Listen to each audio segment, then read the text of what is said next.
Hello, studio teacher friends. Welcome to the Beyond Measure podcast with me, Christina Whitlock, your self appointed anytime piano teacher friend.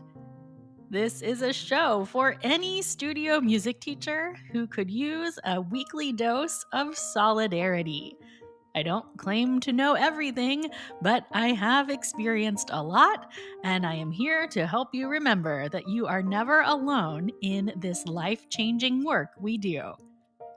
You are listening to this show ad free because of amazing teachers who support my work over on Patreon. Through small pledges of $3 and $6 a month, those teachers keep this show happening. I seriously could not do it without them, so thank you to my Patreon friends who are listening today. If you are not one of them, I would love for you to check out the Patreon community at patreon.com/beyondmeasurepodcast. There happens to be some really cool extra bonuses at play for community members right now, so it is a great time to join. Speaking of at play, let's get on to today's episode, shall we?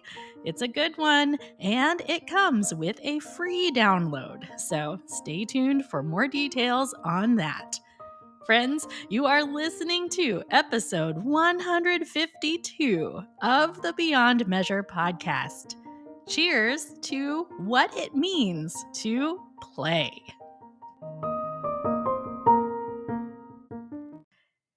All right, we are talking today about what it really means to play. I've said it a million times before, and I will probably say it a million times more. But as music teachers, we have to remember that we are teaching students to play their instruments. Play! We say this word all the time, yet I find a lot of teachers have spent relatively little time considering what the word play really means. I would venture to guess that most of us claim to understand the important role of play in life, right? Many of us have internalized quotes about play being the work of childhood, right? You may attribute those words to the educator, Maria Montessori, the psychologist, John Piaget, or even the timeless Mr. Fred Rogers. They are all known for having made that same claim that play is the work of childhood. Furthermore, many of us have seen those infographics shared online about how the brain requires X number of repetitions to build a new synapse, except for when a skill is developed through play, in which case the number of repetitions is notably less. In other words, we learn faster through play than anything else. It makes sense, right? Again, I think we all nod along and agree with this. But my question is this: what does it really mean to play with our students during a lesson? Contrary to popular belief, we can play in a lesson without breaking out a board game or a card game. Play does not have to involve an app. It doesn't have to involve a prize box or candy or even stickers. Now, are those amazing tools? Of course they are. Do I own a million of all of them? Why, yes, I do. Do I have anything against games and stickers and candy and prize boxes and apps? Absolutely not. I am nothing but thankful that we have so many brilliant teachers that are creating these kinds of resources for us, because they definitely have their places, and I definitely use them sometimes. But I wish more teachers understood that those things only represent one tiny sliver of the concept of play. They are an obvious choice, sure, But if you are someone who wants to incorporate more play into your lessons and wants to capitalize on the fact that students learn faster through play, you are missing out on so much if you limit yourself to those external games and reward systems. Now, you know me, I'm always worried about offending someone, so I feel the need to say again that I am not against games in any way. I just don't have time to play them very often in my lessons.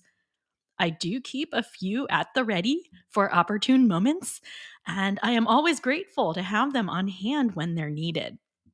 Now, if your lesson structure is more accommodating for games, I think that's great. There is no judgment whatsoever here. I mentioned the psychologist Jean Piaget a few minutes ago. If you have any kind of education degree, you have likely studied Piaget and his stages of cognitive development, along with his 4 types of play.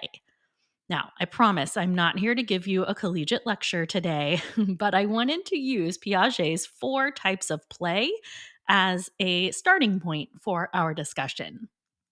But before we do that, I will say this: Piaget connects these 4 types of play with different stages of cognitive development. And that's its own thing. I am not doing that today. I am simply looking at the types of play and thinking about how we could apply them to the lesson experience. This is far from a scientific approach, friends. It's just me thinking out loud. In fact, I should probably point out that Piaget's theories themselves draw some pretty harsh criticisms for being less than scientifically sound themselves. So, Jean Piaget lays out these 4 types of play. He calls them functional, constructive, symbolic, and games with rules. The split-second rundown is this: functional play takes place roughly from ages 0 to 2. This is basically children experimenting with their environments and with their senses, how things feel, how they sound. It's pure exploration with no end goals or ulterior motives. It's just figuring out how the world works, but with delight. That moves on to the constructive play stage. Now, constructive play is where children begin putting those explorations to work a little bit. They start building things, they piece elements together to form larger structures. Piaget suggests that this stage kicks in from about age 3 until 7. The symbolic or fantasy play stage begins not long after the constructive play stage, generally starting around age 3 and lasting until age 12 or so.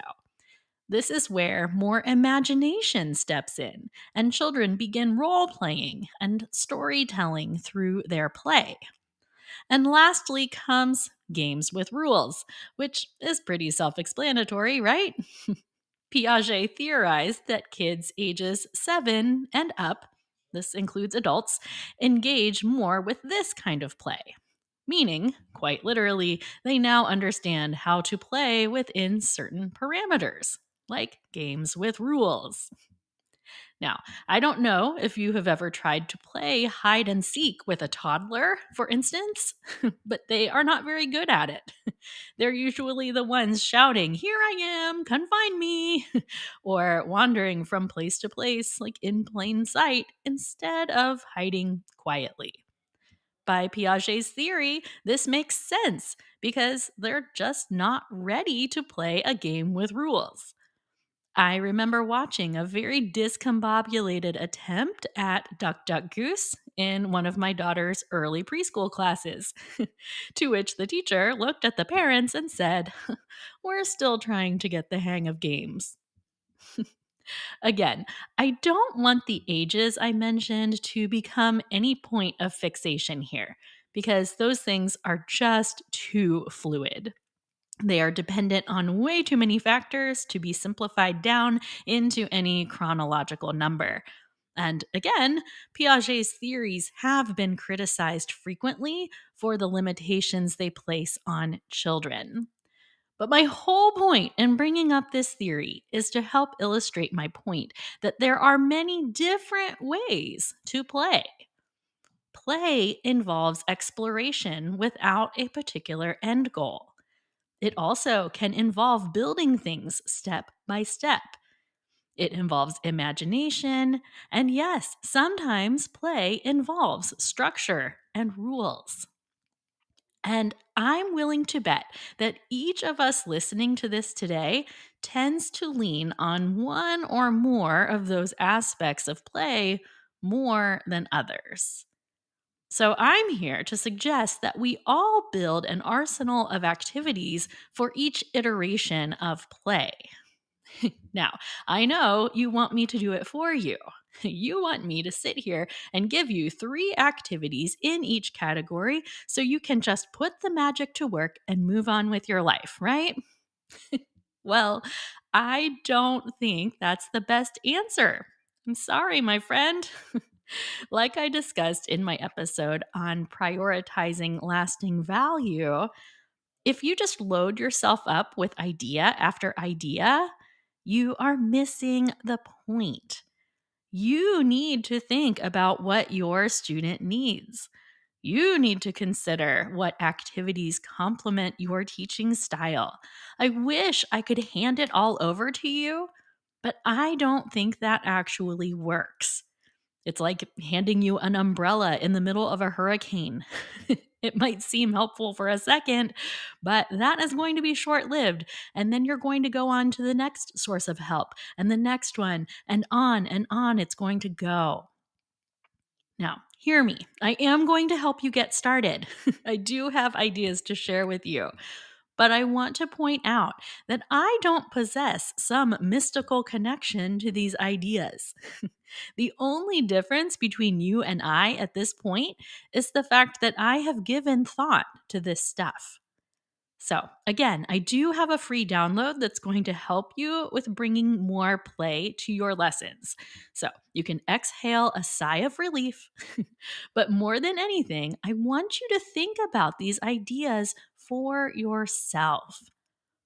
Now, if you are interested in doing that in a formal way with some actual accountability, you are in luck because my Studio Foundations course is starting up a new 6 week session next week.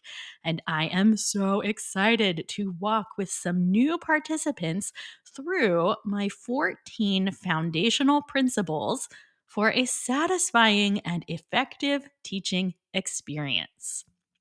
If you are not familiar with my Studio Foundations course, this is a collection of the guiding principles that I operate under. They are the first ideas I introduce to pedagogy students, and they establish a framework for moving forward in a way that keeps everyone involved in the lesson experience content. That's you, that's your students, and it's their families, the whole studio triangle. The course includes a personal reflections workbook where I will guide you to dig deeper into your own experiences and to help cultivate your own optimized approach to teaching. Now, again, the course covers 14 principles, and principle number 6 of the course is precisely what we're talking about today, the fact that play is the work of the music student. We approach it a little bit differently than I did here today, but the idea is the same. For more information on the Studio Foundations course, you can check out christinawhitlock.com/foundations, and you can always let me know if you have any further questions. So, okay, that's the course. But I did promise to help you with this play thing, and here we go. I have designed a new download with 16 ways to bring more play into your piano lessons. Yes, this download is geared towards piano teachers, but if you teach other instruments, there are definitely some ideas here to get you started as well. You can find this download along with my other free stuff at christinawhitlock.com/free. Now, as we begin to wrap up episode 152 here, I wanted to offer 5 important takeaways from our chat today. Are you ready? Okay. Number 1, play does not have to involve a formal game. Number 2, play is more about mindset and less about collecting activities.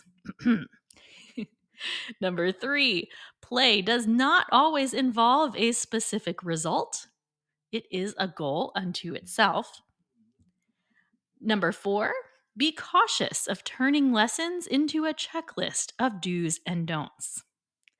And lastly, number 5, the key words to remember are curiosity, exploration, and expression. If you're including those 3 things in your lessons, friends, you are doing great.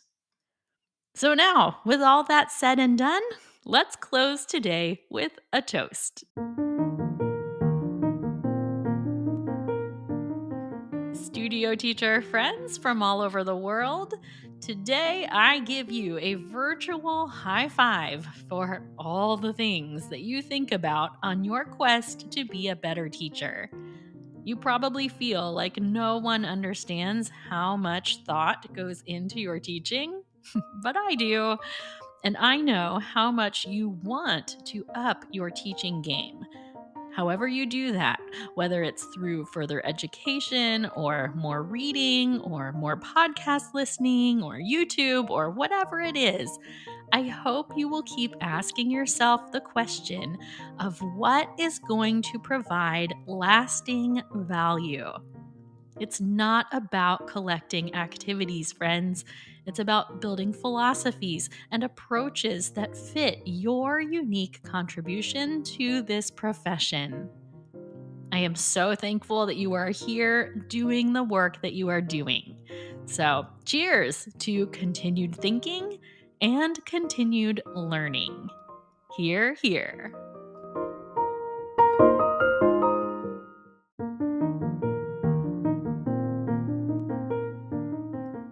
All right. Thank you for hanging out with me today for episode 152.